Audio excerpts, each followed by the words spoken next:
Hello, my name is John Rose, and in this video I'd like to talk a little bit more about the second main event out of the 11 main events that drastically changed the fate of mankind. And you can click right here to learn more about those 11 main events. And the second main event had to do with the first of 5 things that we mastered because of the first main event, which is when our brains nearly doubled in size nearly 2 million years ago. And that very first thing that we mastered that drastically changed the fate of mankind is fire. And with all new knowledge comes the potential for evil whenever we apply those things we master to the things we need. And unfortunately, that's exactly what we did. We applied fire to one of our most important needs, our food. And when we applied fire to our food, we destroyed the most valuable nutrient in our food, and it's known as a biophoton. You can Google biophotons, and Dr. Fritz Albert Popp, who coined the word back in 1976, he invented an instrument in 1974 to measure this coherent sunlight energy that all living systems store in the nucleus of our cells, which then allows those cells to communicate to everything else. So in effect, the first bad application to the first thing we mastered destroyed one of our senses. And this is why it's referred to in every culture as the fall of mankind. In other words, we did something that drastically changed who we were. It actually created a dark side to our behavior. It's what changed our mentality. It's why we prey systematically upon our own species. It's why we compete for resources why we compete for resources when we should cooperate and share the abundance this planet has to offer. In addition to destroying this nutrient and losing one of our senses, it also created a morbid sensation in our stomach that we never had before, which most people mistakenly think as hunger. It's not true hunger. It's a withdrawal symptom. It's an all-gone, gnawing feeling in our stomach that something is wrong. And what's wrong? We're missing our drug. This is no different than the heroin addict or the tobacco addict or the caffeine addict wanting their drug. And what happens when we consume our drug of choice? We feel good immediately, don't we? Well, this is not true hunger. True hunger is not a morbid sensation. It's a mere watering of the throat, just like thirst. And yet, very few people on this planet truly understand what true hunger is. And this is what Plato meant when he said, whatever deceives men seems to produce a magical enchantment. Well, what is that magical enchantment? It's this false hunger that the vast majority of us experience all throughout the day, which is what clings us to where we are. You see, everything we do affects us, and then those effects are reflected in the condition of who we are. It's reflected in the condition of all 4 of our current status factors. And right now, what we got is what keeps us where we are. Right now, our collective shadow keeps us where we are. Right now, the sickest of us keeps us sick because the status quo cannot remain the status quo unless we are sick.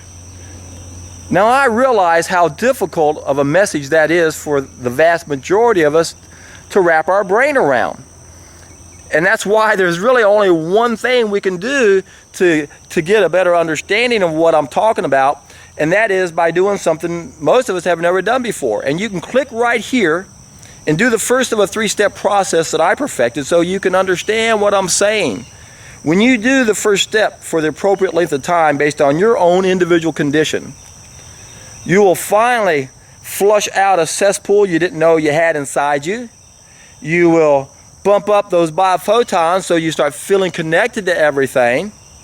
And I find it interesting that Victor Hugo referred to this cesspool I'm referring to as a serpent that lives within us. And this is the beginning of evil. Now, what is evil? Evil is simply live spelt backwards. So long ago, people tried to explain what happened to us, and they said when we do the opposite of satisfying our needs, it's evil. When we don't have knowledge of how to live, we'll make mistakes, and that's what produces evil. Once again, all new knowledge has the potential for evil whenever we apply that knowledge to the things we need. So there's nothing really wrong with technology in itself, it's in its applications.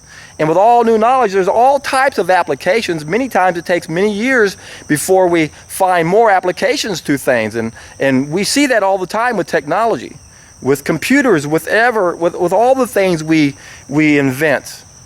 We see that as we use it more and more, we learn we can use it in more and more ways. In fact, when we first mastered fire, we went 37,000 generations before we consistently started making a bad application.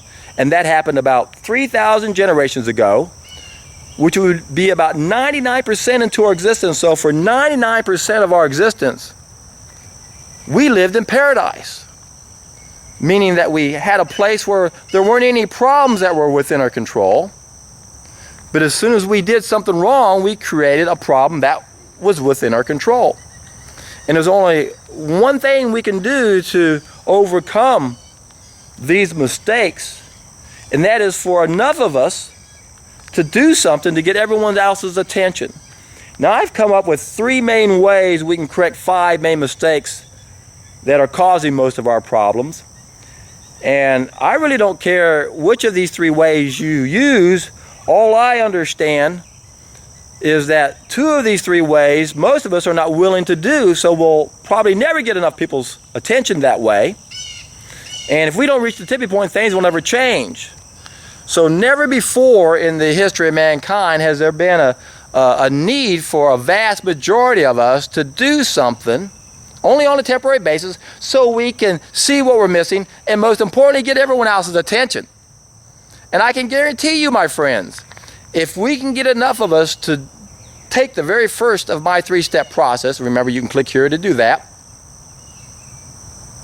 this world will change so fast that within 10 years we'll look back in horror and in disbelief at where we were, what we were doing, and how we couldn't figure out that there was such a simple solution to solve the vast majority of our problems. And why is that? Because we're addicted in denial. Those are pieces 15 and 16 and pieces 51 and 52 in a very special teaching tool that I created to help explain all of this by using logic. And you can click right here and go to my special teaching tool if you want to learn more. But you really don't need to. All we need to do is test an idea as time has come.